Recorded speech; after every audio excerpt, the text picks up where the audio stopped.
Boa parte do salão busca a inspiração de pessoas e ações. E em espaços como o da experiência sensorial. Parece que não, mas tudo tem a ver com a produção e os negócios de uma empresa, que fabrica ou comercializa artigos.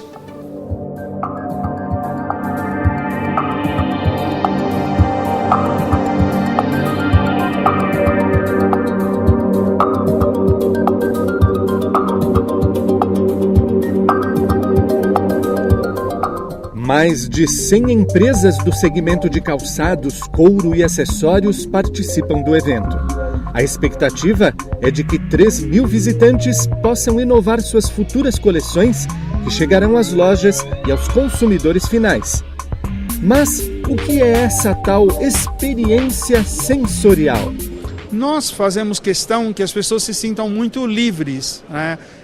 Tudo que é relacionado a produto, principalmente quando você está criando um produto, o toque é uma coisa extremamente fabulosa. Você quer sentir o toque do couro, se ele está macio, se ele está pesado, se aquele laminado tem o brilho dele, como é que é o toque. Nós temos materiais que ao você friccionar soltam aromas. Quer dizer, a questão da sensibilidade e do sensorial dentro dessa experiência é muito interessante. A gente tem aqui do lado, que as pessoas podem ver, são chaises longs que você pode sentar e, de certa forma, participar de toda a pesquisa. A pesquisa está sendo apresentada no teto através de um vídeo que demonstra dentro do que nós chamamos de vetores para essas inspirações, que são clipes, que são filmes, que são comerciais de televisão, que são matérias de revistas, que hoje são vinculadas na internet. Então é muito interessante para a gente ter uma visão muito ampla do que está acontecendo no mundo e de você, captando essas mensagens, chegar até os painéis onde estão expostos os tecidos e também os componentes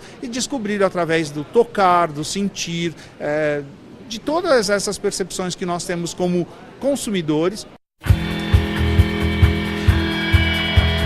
Porque nós somos a principal veia, porque nós escolhemos para vender para os outros depois, né? Então é muito importante que nós tenhamos boas experiências, porque boas experiências são levadas para frente, enquanto que uma experiência negativa barra você naquele exato momento.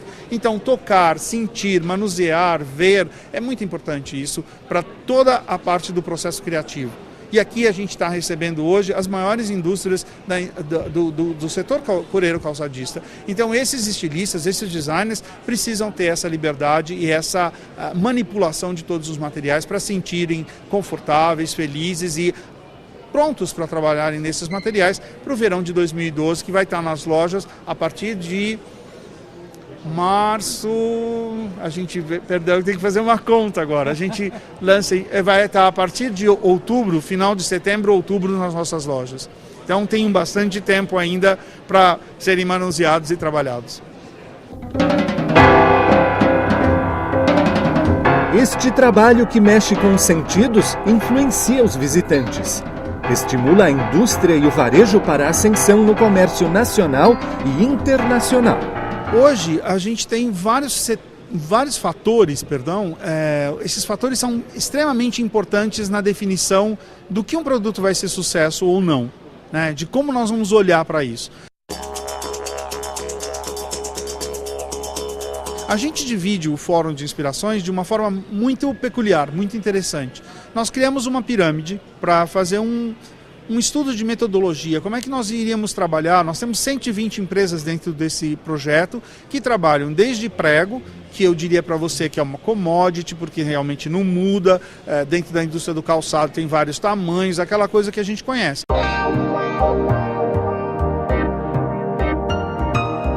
Mas eu tenho, por exemplo, indústrias que mudam a cada estação e que têm evolução de projetos e de produtos diferenciados. Então, dentro dessas 120 empresas que participam desse projeto, a gama de materiais é muito grande. Então, a gente criou uma pirâmide para definir qual a nossa meta de planejamento e de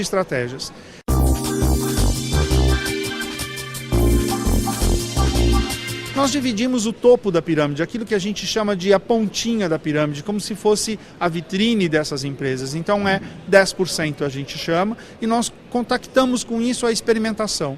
É ali que as pessoas experimentam os seus produtos. Então, se eu vou ter uma coleção de 100 produtos, 10 produtos têm que vir com esse tag de experimentação, de inovação, de buscar um novo caminho, seja ele na pesquisa de moda, seja ele no pigmento que eu estou usando, seja ele no material que eu estou fazendo, seja ele na parte evolutiva dessa experiência, algo que eu nunca fiz. Criar um interesse na minha equipe de produto para desenvolver isso.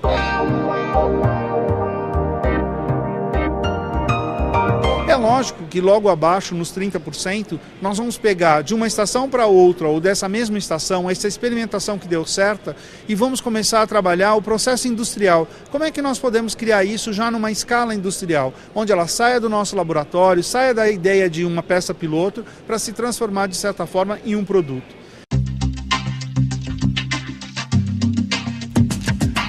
E no final, nos 60%, é esse produto consolidado, já ele absolutamente industrializado, com todos os seus processos fechados, com toda a minha equipe sabendo como é que ele vai ser feito, como é que ele vai ser embalado, como é que vai ser a distribuição disso. Então é interessante porque essa verticalização pode acontecer numa estação ou pode acontecer em estações seguidas, porque algo que foi 10% no verão passado, no outro verão ele vai ser 30% e no outro ele vai ser 60%. Vai depender da estrutura técnica dele. Às vezes eu consigo fazer isso de uma estação para outra, fazer com que o 10 vire 60% e exploda, de certa forma, como um elemento de moda, muito rápido e muito fácil dentro de um projeto.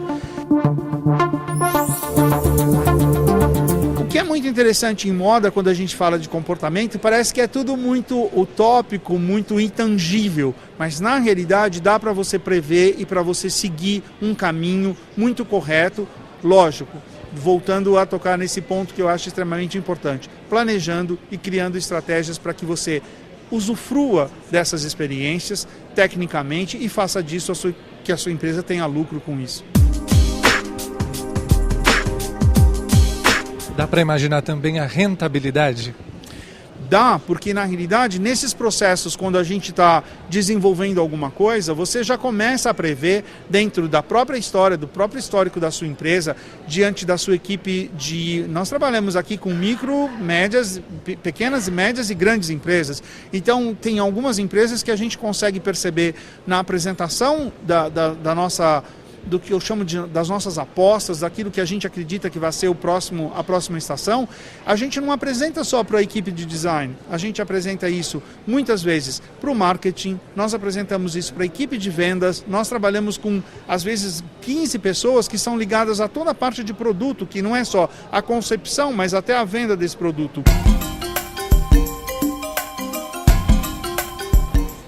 Muitas empresas hoje entendem essa necessidade de que o design seja compactado num processo amplo, para que todo mundo fale a mesma língua ou para que todo mundo entenda, de certa forma, o investimento que está sendo feito nessa área.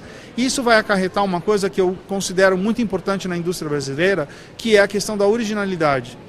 Essa originalidade, aliada ao nosso poder de entender o verão e de ser a nossa estação mais forte, vai tornar os nossos produtos muito mais competitivos e muito mais diferenciados, diferentes daqueles que são meras cópias de produtos internacionais e que vão competir com outros mercados com preços muito mais baratos. O setor brasileiro de componentes oferece aos produtores calçadistas as novidades que serão apresentadas nas vitrines em 2012. É um dos maiores mercados do mundo, talvez o maior em criatividade. O segmento de calçados em 2010 viveu um período bastante positivo. Nós tivemos um crescimento acima de 10% na produção de calçado em 2010. Chegamos a 860 milhões de pares. É o quarto número em termos de produção mundial de calçado, então nós temos uma participação e uma responsabilidade mundial. Estamos longe ainda dos 9, 10 bilhões de sapatos da China, né? Mas no momento que nós enxergamos o número da China, existe um grande espaço, um nicho de mercado que se pode ocupar, e aí vai depender da competência do calçadista brasileiro. calçadista brasileiro está muito atualizado a nível de produtivo, porque o mercado nos impulsiona e nos leva a isso. O Salão Inspira Mais tem compradores internacionais, que podem gerar movimento de quase 2 milhões de dólares ao longo dos próximos 12 meses. Esse setor ele acaba influenciando no preço do calçado, no mercado em si? Com certeza. Nós somos grandes responsáveis, muitas vezes, pelo custo do calçado. A identificação de novos materiais que atendam às necessidades técnicas do calçado com uma capacidade de, além de atender a questão técnica, atender a questão comercial para gerar um sapato com um custo mais acessível para os vários segmentos de mercado. Esse é um trabalho que nós temos que fazer. Então, muitas vezes, a concepção do componente tem que estar de acordo com a concepção do tipo de calçado que o calçadista irá fazer. A seguir, mais oficina Memórias do Fazer, a inspiração que vem da Itália.